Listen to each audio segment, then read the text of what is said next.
It's working a second time. But is it still in photo mode? No, it's in recording mode. Oh my gosh, love it. Yes. You're so good at your job. 40 seconds of it. Like.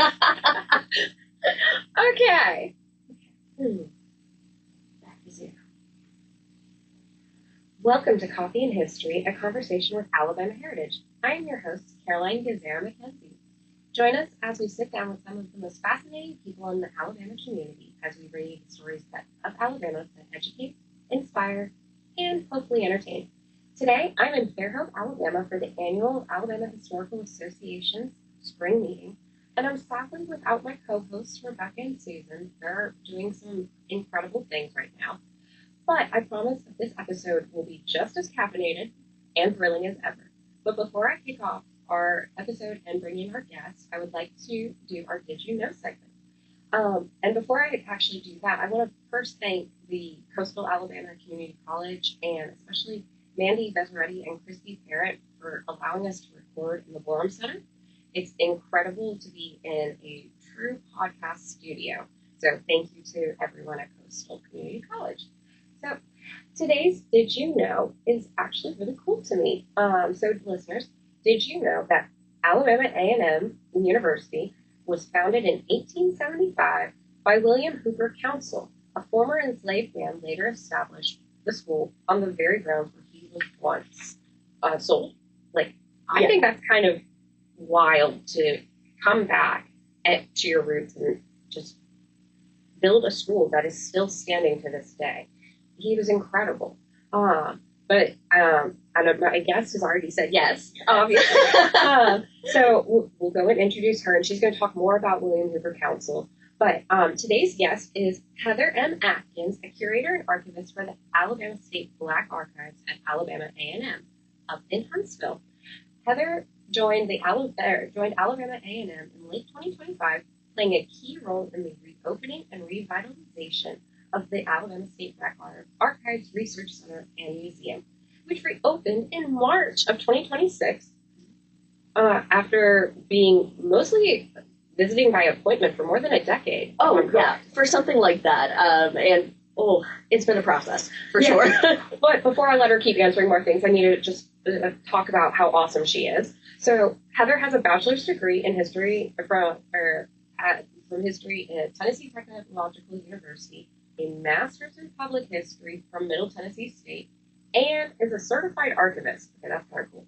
How do I become a certified archivist? And Heather is also a newly published author with Alabama Heritage Magazine. She is in the summer 2026 issue for her incredible article, and we'll talk a little bit about that. But don't forget, you can purchase the magazine at alabamaheritage.com or give a gift subscription to those you love. But so, welcome, Heather. Woo! Well, not as exciting without my group. I need like a laugh track or something. Or right, welcome. We'll add that in. It's okay. Yeah. We'll put it in editing. So, I met Heather a couple of years ago at the annual spring conference meeting, and it's been so great to get to know people who are as passionate about history as like I am, and I feel like I'm a little nerd, and I found some other people in my group. So you're more of an expert than I am at history. Let's be real here, okay? I don't even have a history degree. So, but you're also more of an expert about Alabama A&M. So would you mind telling our listeners more about William Hooper Councill and Alabama A&M and like how it came to be? It is one of the more wild stories from like a local history perspective, in my opinion. And when we talk about Alabama A&M, we are talking about an HBCU. So it already has a culturally rich history just from that perspective. But like you said at the top of the episode, William Hooper Councill, he was an enslaved individual. He was brought here from North Carolina and sold at the auction block at the Green Bottom Inn and Racetrack. Now, the Green Bottom Inn and Racetrack was like this gigantic frontier resort. Really? Yeah. People would come from the north. They would hear about it. Like Andrew Jackson, some of the presidents would come down and be like, I heard there was racing. Did it also fall along the old Federal Road, possibly? Yeah. So it was on the Huntsville Meridian. Okay. So it's intersected with the Federal Road, if I'm thinking of the right road, a little bit. Well, I just learned more about the Federal Oh, Road yeah. in a previous episode from Raven Christopher. Oh, yeah. So if you guys haven't heard her episode, definitely go check her out. But she was talking about how in 10 counties, the old Federal Road movement happened, and then that her research going through and trying to document where it actually was, is it accessible or not, but it was in 10 counties that she did this research in. So cool. I want to be her when I grow up. I told her that. God. So, but Yeah. I feel like I need to be I need to get more archivist stuff. I need going. there to be a heritage trail of the old Federal Road. Someone needs to work on that. That would be great. Okay. Well, maybe we can get Raven or you. Maybe. Not that you're not busy. I was going to say, I have so much time on my hands. Yes. But so, what else can you tell us about William Hooper Councill? Yeah, so Green Bottom Inn, which is where we got off track. Sorry. No, he was sold on the auction block at Green Bottom Inn, which is great. Wow. It is not great. What's great about it is he turned around and bought the land the Green Bottom Inn was on and turned it into Alabama A&M University. Okay, how did he get the money to purchase the land? Okay, yeah. So 1890, there was a land grant piece of legislation that came out specifically for the education of Black individuals. And he and Booker T. Washington went at it trying, and there's another person involved, but we don't like to think about them. But there were 3 in the running, but the ones we remember are Booker T. Washington and William Hooper Councill. Mm-hmm. And William Hooper Councill was already a political figure in the state, so he went to politicking. He got his network of people that he already knew and said, hey, you really, really want to give this to me. And so they did, and there was a search, because by the time they bought the land in 1891, the school had been around for quite a while, right?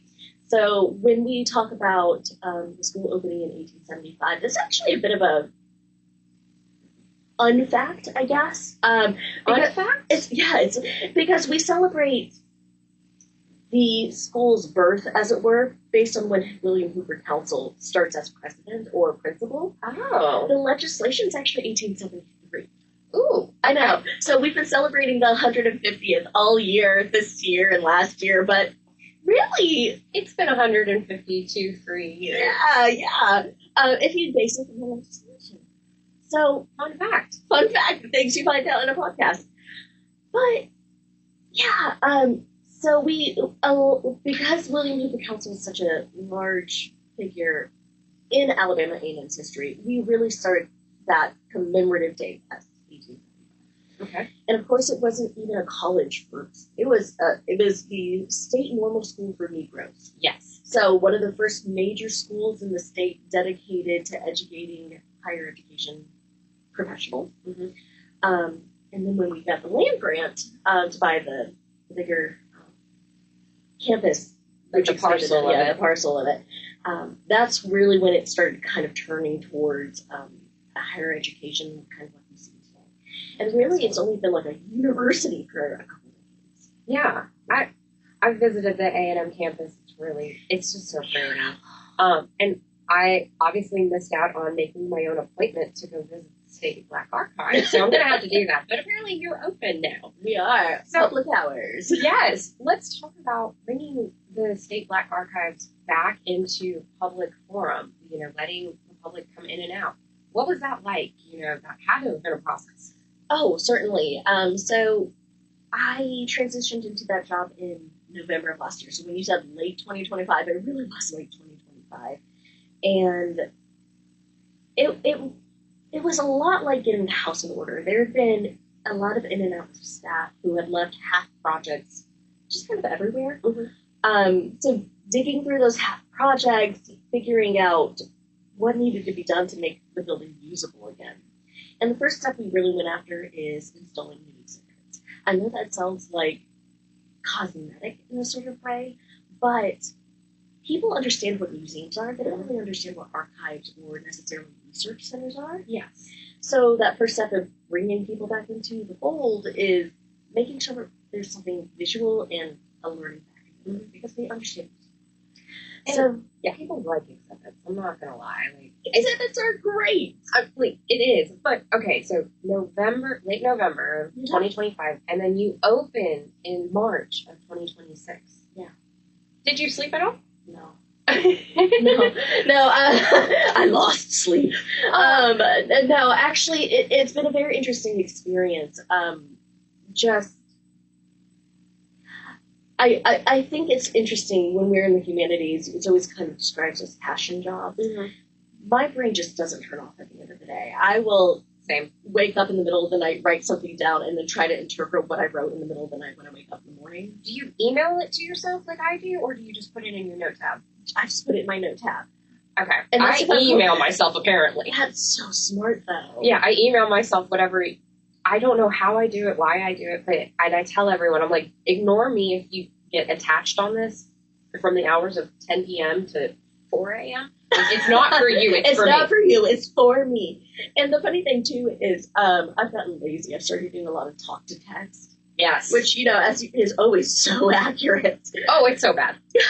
So sometimes I'll wake up in the morning and be like, that's probably not what I meant to write, but I think I remember what I was going for. The fact that you could, say it out loud, I'm proud of you. I can't when I'm asleep. My brain is just always going. Yeah. Because history never stops, and it's just so interesting, and I want to just be a part of it so badly, just to learn more. So I get that. And I think with museum exhibits, too, it's so fun because history is not necessarily new. Mm-hmm. It can be rehashed in a different perspective. It's not necessarily new. But when we get to do museum exhibits, you really get to present all those sides that people probably don't actually know the whole story. It's so rare that someone knows the whole story. But yeah, I'm very excited. We just launched a folk life exhibit, so talking about the Black experience through music, storytelling, superstitions, and home remedies. Ooh. It's been very entertaining for me. And I do like to make immersive experiences too, so we have tactile things. You can open kitchen cabinets and read things that are inside kitchen cabinets. There's a medicine cabinet of sorts. It's jars on a windowsill. But one of them is smith at your own risk. It's sassafras tea and it smells amazing, but one of those you're gonna touch, smell, sight. You have to get the whole experience. Yeah. You get your 5 senses in, because that's what buys people fully into a project or into a movie. Come into my web, please. Come visit us again. Right, and that's why I actually love podcasting, because I've noticed, it's hard to get people to look down and read something for more than a few seconds. Mm-hmm. And even I'm to the point where I'm like, God, I don't want to look at this phone anymore.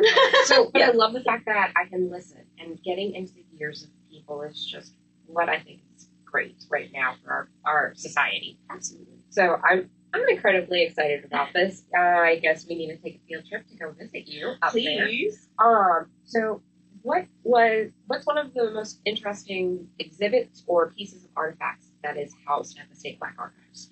Oh my goodness. So that's been an experience too, because as an archivist, I like having inventories and lists. I like to know what's supposed to be there, and all the lists I have found are not matching what's in the building. Oh. So I'm having this weird issue where I'm having to walk back and forth between the university archives, which is down the hill, and figure out what got shuffled around. But something I have been finding just tons and tons of is tribal art from Africa. There Really? are a couple alumni from A&M who did international travel quite frequently. And while some of these pieces are definitely very tourist trappy, of course, a lot of it is beautiful, unique, handmade things. So part of what I'm having to do is identify each individual tribal nation of where these pieces came from. And there's hundreds of statues and other handmade crafts. Wow. Yeah, and trying to figure out a new vocabulary too, because we are a museum and part of it is art gallery space. I've been having ongoing conversations with people about, okay, well, do we call this artwork? Do we call these statues? Because in some form or fashion, some of them are spiritual in nature, so it's not artwork as a initial intent, I guess. So I'm learning a new vocabulary for myself, and I'm hoping to be able to educate other people on that vocabulary when it's actually able to be on exhibit. Right now, they're all kind of dusty and I'm finding little pieces They're everywhere. still learning I'm still learning, and I love it. It's part of my favorite part of the job. But okay, how are you able to locate what tribes that influence this art? Because obviously we have the modern age of internet, so we can look things up, but obviously we're not trusting the internet.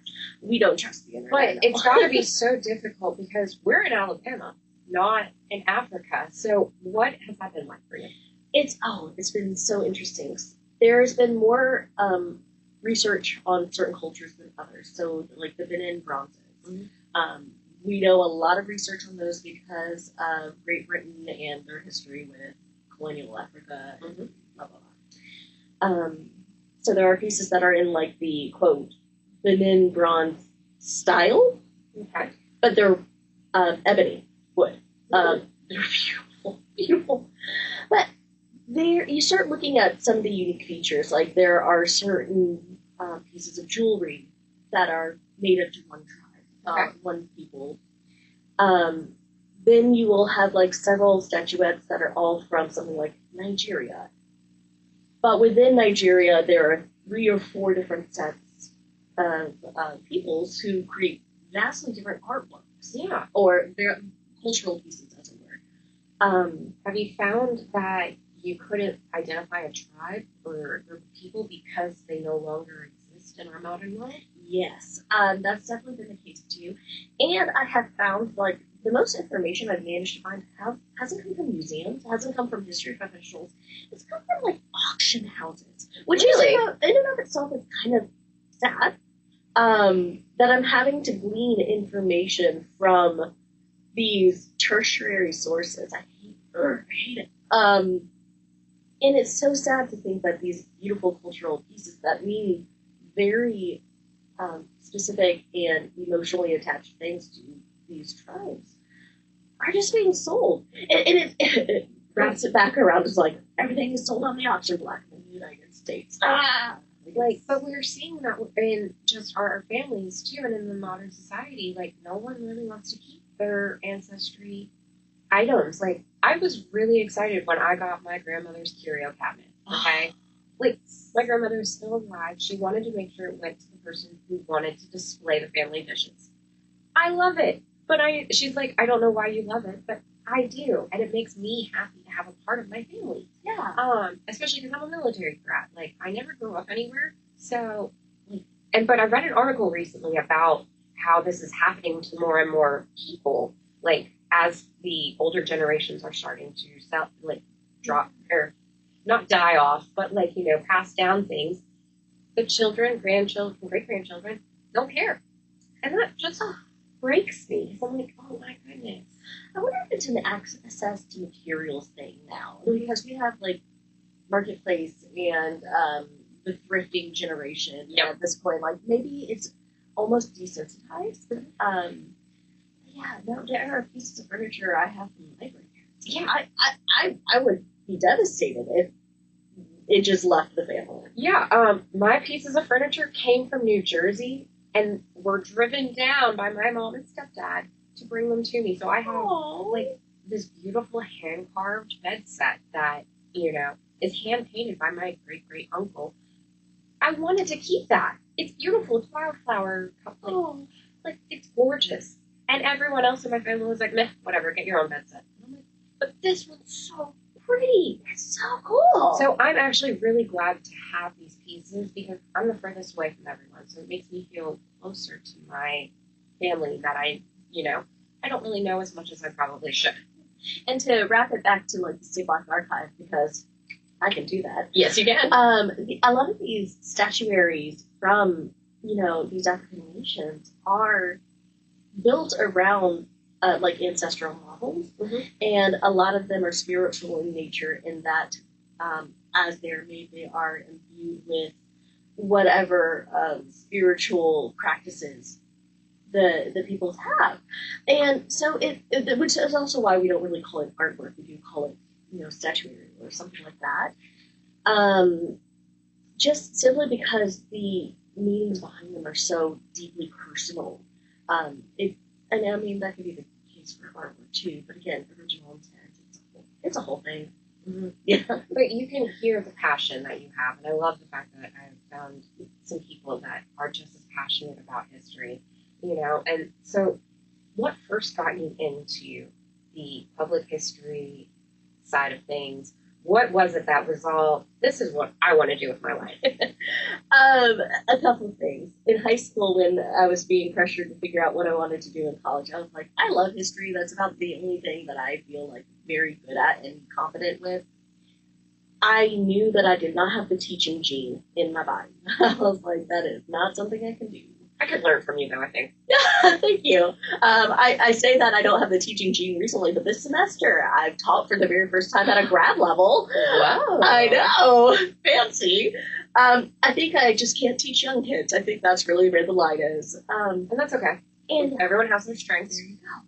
So I started searching around, and I came across archives, public history, museums, and I was like, this is really cool. I can get a history degree, and then I can do something with like a practical application, not something purely academic. Yeah. And I've always loved the idea of being able to actively engage in my job, and I love the thought that public history is that active engagement with history. Mm-hmm. And frankly, I just like solving puzzles too, and history is always just like a puzzle to me. It is. There's always stuff to learn. There's always things to uncover. We are still learning about things to this day. But it's incredible. Absolutely. So, in your opinion, why is it so important that Black history be preserved and interpreted within Alabama itself rather than through a national institution? I think because, especially at a local level, whether that's state or a single community, we have been ingrained with one-sided story, right? So we call these like silences in the archive, silences in the museum, where there is a very noticeable gap from specific voices. Mm-hmm. So, I mean, I personally like talking about Black history because of that. Yeah, we are historically excluding a whole body of people, which now makes up a pretty hefty amount of the population. Mm-hmm. I mean, even in Huntsville, the Black population, whether enslaved or free, prior to the Civil War, actually exceeded the white population. Really? Which is insane to me, considering how much of that population was in fact enslaved. It breaks my heart It really, to think about. It does. And something for a later time. I love talking about census records and breaking them apart and poking holes in them. But different time.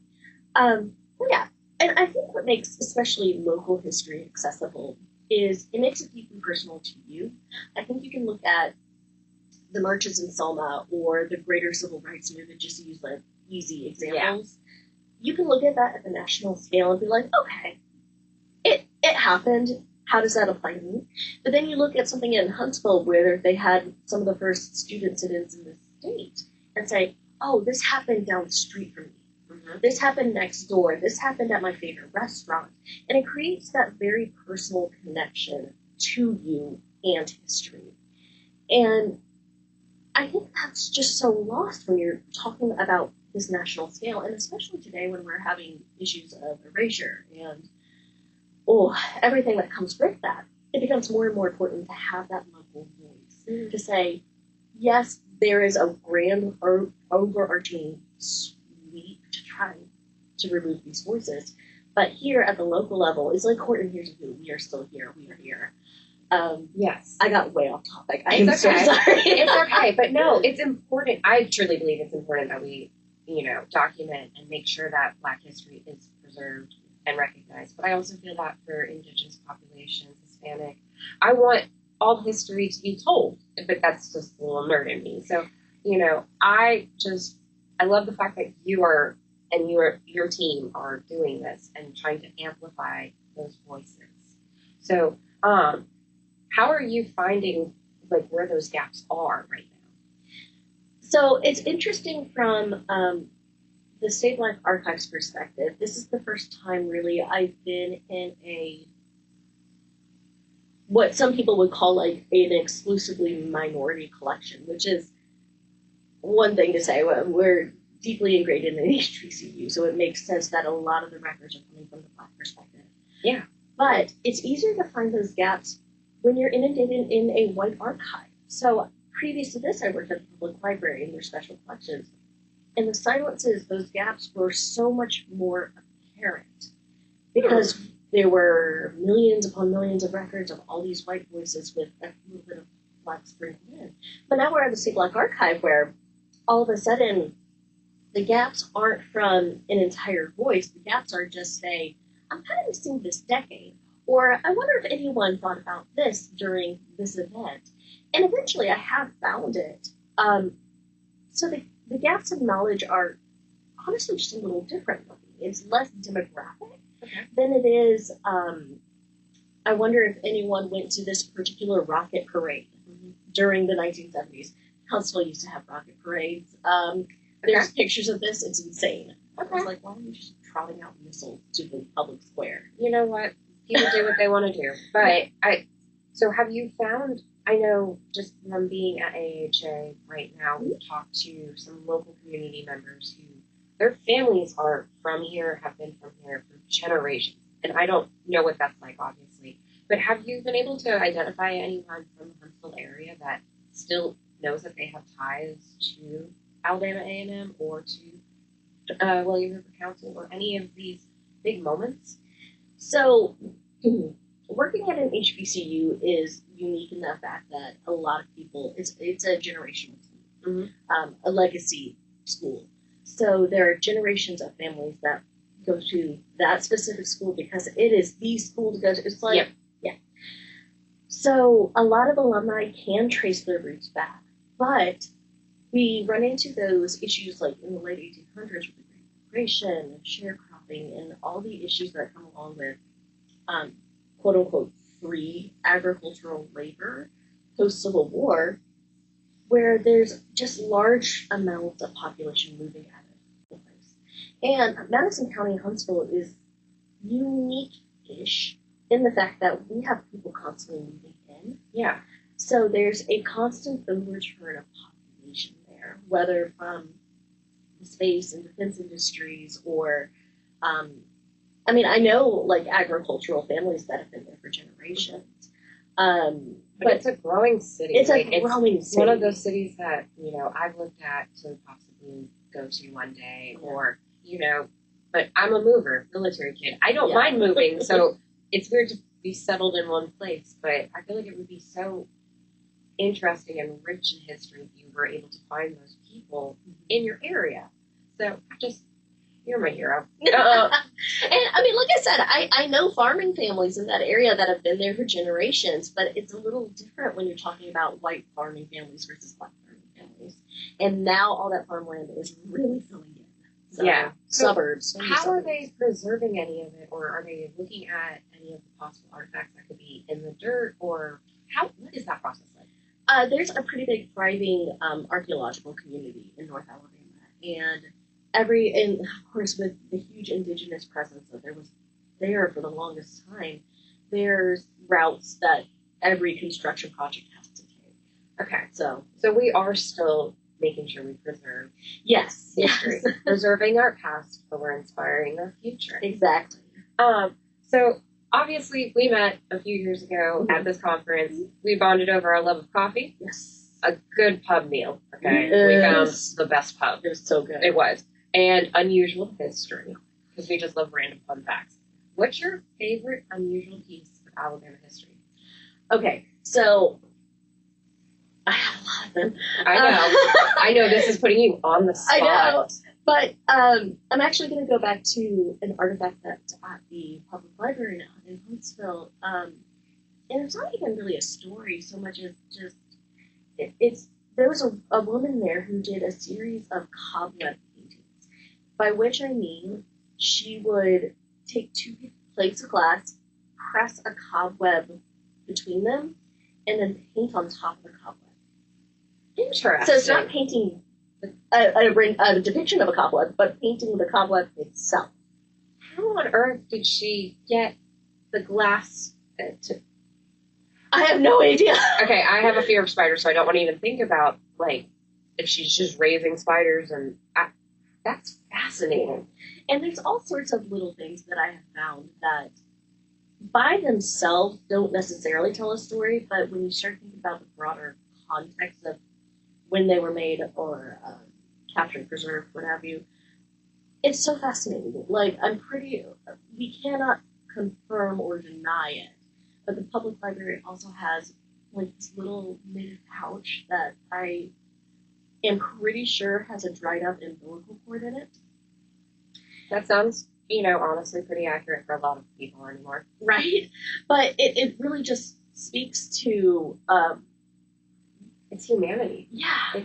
Especially surrounding maternity and infant mortality and a whole lot of like Victorian death practices, which are insane and Okay, and this is the Huntsville Public Library. The is Huntsville that correct? Public Library, yes. Okay, making sure we're talking about the right public library. Yes. So, yes, you guys could go visit the Huntsville Public Library, or you could see Heather at the State Black Archives. Yes, and I'm still working on figuring out some very funky things at the State Black Archive. I'm so enamored with these tribal statues that I'm hoping some good stories come out of those, but again, just researching the context from which they were made is fascinating to me. So we are kind of in the younger group of AHA. We are the emerging scholars, I guess is the best word to say of us, because we're in our field, but we're still getting published. We're still doing all this work.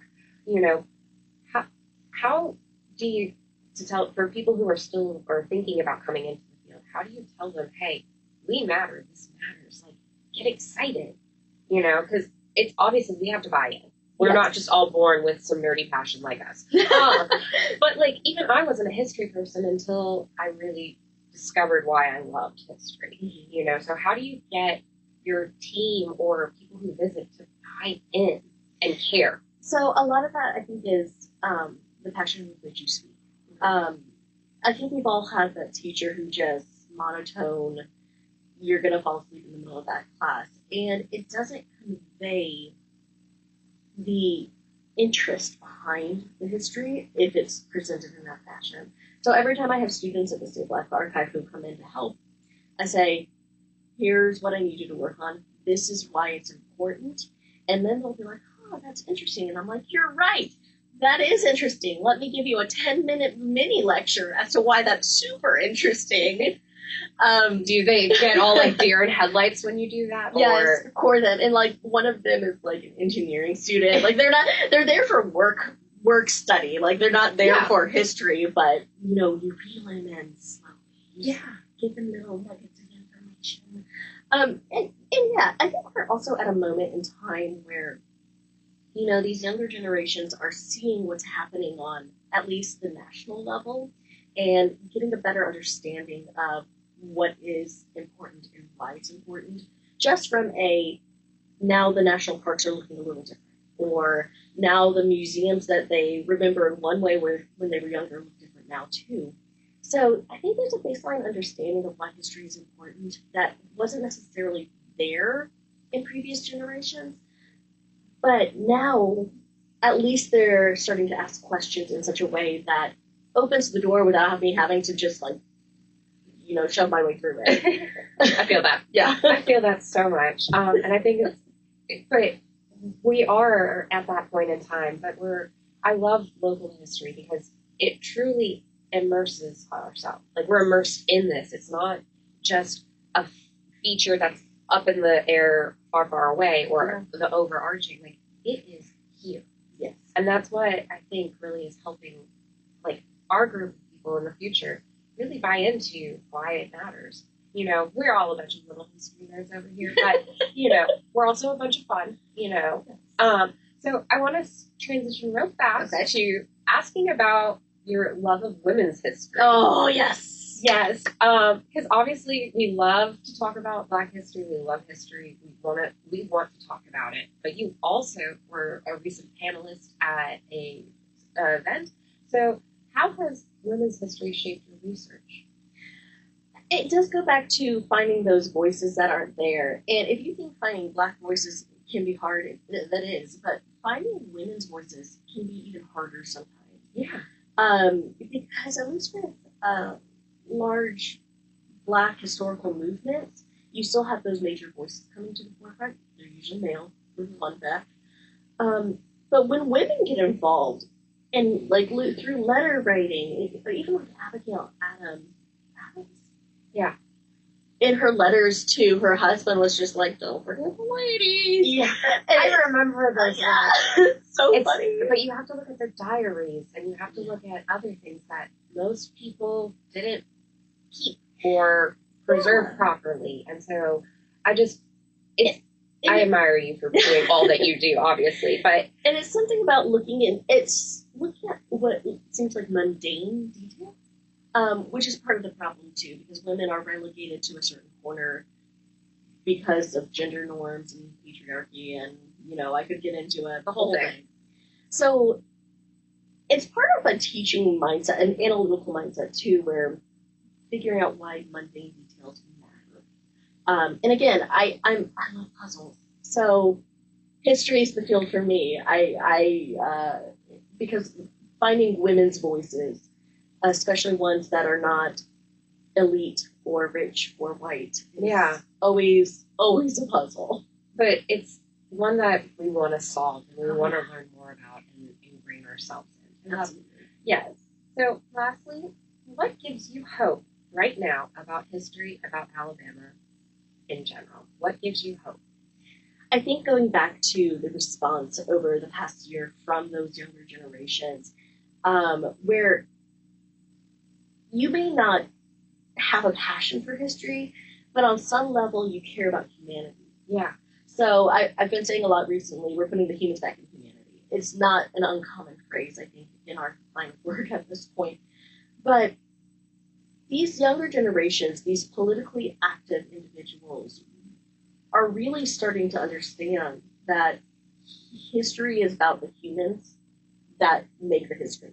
It's not just a series of events. It's not just a series of events. It's not memorizing dates. It's looking at that human factor, distinct and beautiful human factor, and that's the buy-in, right? Yeah. So the hope I have right now, and I just got done wrapping up the semester at UA with these incredibly bright grad students, and that's what gives me hope. I'm like, okay, the kids are all right. The kids are all right. The kids are all right, and it's so funny because we're not that far off from being those kids. We're not.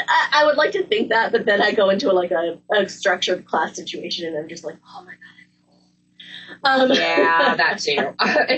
But the kids are all right. They're doing these really cool things that I wouldn't have even dreamed of 20 years ago. And they're asking different questions than what we would have asked when we were learning and researching things. And I think that's incredible. And I think that also just attests to how much work Gen Xers and millennials have done. Yeah. We're not going to see it in our lifetime. I know this because we are that transitional generation. But maybe Gen Z and Alpha, we're going to see these big sweeping changes that hold history in a very different light. I can have hope for that too. It would be great. But I think truly bringing in the local history, that's where you buy in. Because the moment you get to, I think world history is, I love world history, don't get me wrong. But when you get too broad, it's hard to find where the voices were, what the people felt like, how did they live on their day-to-day life? So I agree. And it's because most people learn through like survey courses, world history 1, world history 2, United States history 1. You don't have time for those voices. Yes, because you're doing such a broad overview of it. You're just trying to get as much information briefly as possible, it seems like. But I still look back to certain teachers and things like that, and I'm sure you do too, and you reach out to them if you like them that much. And be like, thanks for teaching me. You still inspired me. So I love that. Yes. Well, Heather, we've reached the point of our interview where we'd like to ask you a few more questions in our segment called Before You Go. Oh my. Okay, don't worry. You're not bad. It's all good. What is your go-to snack? This is going to sound insane. I love grilled peanut butter sandwiches. Okay. So, like, grilling it like a grilled cheese, but instead of cheese, it's peanut butter and chocolate chips. Oh, I could get down for that. Yeah, favorite midnight snack. It's just kind of like, I don't know what I want to eat. I'm going to grill up a peanut butter sandwich. I love that. I've done it with quesadilla. I made a peanut butter quesadilla. So, amazing. Yeah. peanut butter and chocolate chips, actually. So it was a recipe I found. So good. I like that. If you could be anything in the world, what would it be and why? I really like being a historian. Okay. I would also like to be paid to travel around the world and eat food, but I don't know that that's a really terribly viable career path. Yeah, I'm pretty sure they would not fully fund that. Yeah, no, but in an ideal world, right? Yeah, I know. I see all those like stories about this country will move you here so you take care of this or land or animals, and I'm like, yeah, that sounds idealistic, and I would love to do that. Like, I'd love to be a cat caretaker, but I just don't know how well that would turn out. Yeah. It's all good. So, which do you prefer? Alabama during the summer or Alabama during the winter? Because we have bipolar weather. We have such extreme weather here. I actually kind of prefer the cooler months. Okay. Because, I'm an indoor cat anyway. Mm-hmm. I don't really go outside. Yeah, I'm not one with nature. I was like, if I'm pasty looking, it's because I live in a closet where I'm going through records. Like, it's Living your best life. living my best life. So I prefer the cooler months. I mean, I prefer like swimming and stuff like during the summer, but I don't want to have to deal with 100-degree plus, etc. Like, I can't do it. I don't want to deal with the mosquitoes. Oh, gosh. I would rather it be warm, but I don't want to deal with the mosquitoes. So I don't think I have a favorite season just because they are so, you get every season sometimes in a day. Yeah, and the cold snaps we keep getting in North Alabama right now, I keep thinking, yay, it's spring, the allergies are almost done. No. Whoops. Yeah, I understand that. So if you could be dropped into any era for 24 hours, just a 24-hour snapshot, which era would it be in history? I would really love to experience the saga of like American artists and writers in France. Interesting. Yeah. So it's a very specific snapshot. That's okay. Yeah. We want a specific snapshot. I only give you 24 hours to drop in. That's what we gotta do. Okay. I know you're a fan of spooky season, but do you prefer family costumes or individual costumes? Family. Yes. I love if there's a competition going on, I will go all out individually. But my pod of friends, we have gotten it big into family costumes across like 2 or 3 families at this point. Love it. So like last year we did Jurassic Park, and all the littles were dinosaurs, and all the grown-ups were the humans. The humans. That's adorable. I love that. And then last question. Who was your most influential grade school teacher? Let's give them a shout out. Yes, so I actually have 2. Miss Stevens, who was a high school creative writer and English teacher. She was one of the ones that helped, broaden my brain space in what could be considered creative. And then Coach Hall.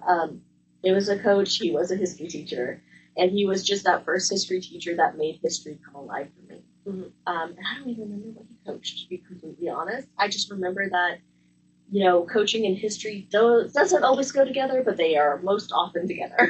But it's just great to hear that that whole stigma of coach and history isn't always there. Isn't always there. There are some good ones. There are. Well, Heather, we've had a wonderful time with you today. I've had the best time, I'm not going to lie. So thank you for joining me on our episode of Coffee and History.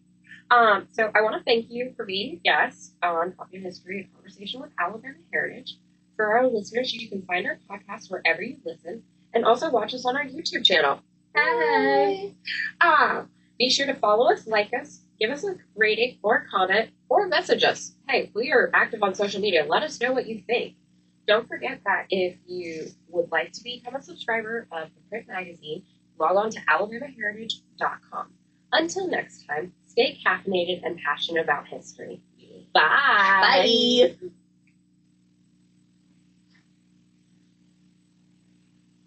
Well, that was super fun.